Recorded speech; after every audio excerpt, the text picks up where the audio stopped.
വഖഫ് അധിനിവേശത്തിനെതിരെ നടക്കുന്ന മുനമ്പം ഭൂസമരത്തിന് പൂർണ്ണ പിന്തുണ പ്രഖ്യാപിച്ച് സിറോ മലബാർ സഭ ആർച്ച് ബിഷപ്പ് മാർ റാഫേൽ തട്ടിൽ. അടുത്ത തെരഞ്ഞെടുപ്പ് അടുക്കുമ്പോഴാണ് രാഷ്ട്രീയക്കാർക്ക് ഈ വിഷയം ഓർമ്മ വരിക. സ്ഥിരം വോട്ട് ചെയ്യുന്നവരിൽ നിന്ന് മാറിയും വോട്ട് ചെയ്യാൻ അറിയുന്നവരാണ് നമ്മളെന്ന് ബോധ്യപ്പെടുത്തണമെന്നും ബിഷപ്പ് ആഹ്വാനം ചെയ്തു.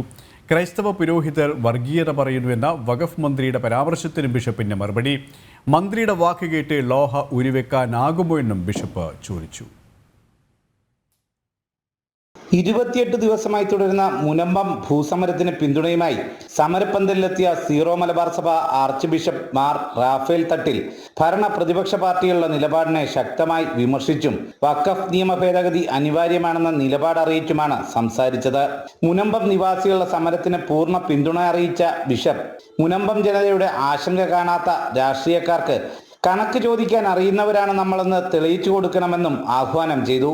വോട്ട് ചെയ്യാനായിട്ട് നിങ്ങളുടെ കയ്യിൽ ബാലറ്റ് പേപ്പർ കിട്ടുമ്പോൾ നമ്മൾ പരിചിതമായിട്ടുള്ള നമുക്ക് എന്നും ചെയ്ത് പരിചയമുള്ള കക്ഷികൾക്ക് ചെയ്യണമെന്ന് തവണ നിർബന്ധം പിടിക്കരുത്. നിങ്ങൾ ഒരിക്കലും നിർബന്ധം പിടിക്കരുത്. മറിച്ച് ചെയ്യാൻ ഞങ്ങൾക്കറിയാമെന്ന് നിങ്ങൾ തെളിയിക്കണം. നിങ്ങൾ ഈ സമരത്തിൽ ഏത് അതിർത്തി വരെ പോകേണ്ടി വന്നാലും നിങ്ങളുടെ കൂട്ടത്തിലെ സഹയാത്രികരായിട്ട് ഞങ്ങളെല്ലാവരും ഉണ്ടായിരിക്കുമെന്ന് ഞാൻ. ക്രൈസ്തവ പുരോഹിതർ വർഗീയത പറയുന്നു എന്ന വഖഫ് മന്ത്രിയുടെ പരാമർശത്തിന് മറുപടിയും നൽകി. മന്ത്രിയുടെ വാക്കുകൾ കേട്ട് തന്റെ ആശയങ്ങൾ മാറ്റാനോ ലോഹ ഊരിവെക്കാനോ ആകില്ലെന്നും സമരത്തിന് ഒപ്പം നിൽക്കാതെ ഒറ്റുകാറാകാൻ സാധിക്കില്ലെന്നും ബിഷപ്പ് വ്യക്തമാക്കി. മന്ത്രി പറഞ്ഞതിൻ്റെ പേരിൽ എൻ്റെ വസ്ത്രം ഞാൻ ഊരി മാറ്റുമെന്ന് നിങ്ങൾ കരുതുന്നുണ്ടോ?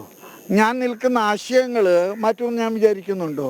അപ്പം അതുകൊണ്ട് തന്നെ എനിക്ക് നിങ്ങളോട് പറയാൻ ആഗ്രഹം, ഈ ലോഹയിട്ടവർ വന്നതിൻ്റെ പേരിൽ ഞങ്ങൾ ഇവരെ സംബന്ധിച്ചിടത്തോളം ഇവിടെ ഇടയന്മാരാണ്. ഞങ്ങൾ നേതൃത്വം കൊടുക്കുന്ന ഈ ജനങ്ങൾക്ക് അനുഭവപ്പെടുന്ന കഷ്ടപ്പാടുകൾ, ആ പ്രശ്നം പരിഹരിക്കാനായിട്ട് ഇവരുടെ കൂടെ ഞങ്ങൾ നേതൃത്വത്തിൽ നിൽക്കുന്നില്ലെങ്കിൽ ഞങ്ങൾ ഒറ്റുകാരാകും. മുനമ്പം സമരത്തിന് ഐക്യദാർഢ്യം പ്രഖ്യാപിച്ചെത്തുന്ന സംഘടനകളുടെയും സമൂഹത്തിന്റെ നാനാതുറകളിൽപ്പെട്ടവരുടെയും എണ്ണം ഏറുമ്പോഴും കേരളത്തിലെ ഭരണ പ്രതിപക്ഷ പാർട്ടികളുടെ പ്രതിനിധികളാരും ഇവിടേക്ക് എത്തുന്നില്ലെന്നത് ശ്രദ്ധേയമാണ്. അവരുടെ നിലപാടിലുള്ള കടുത്ത പ്രതിഷേധം കൂടിയാണ് ബിഷപ്പ് മാർ റാഫേൽ തട്ടിലിന്റെ വാക്കുകളിൽ പ്രകടമായത്. ജനം, കൊച്ചി.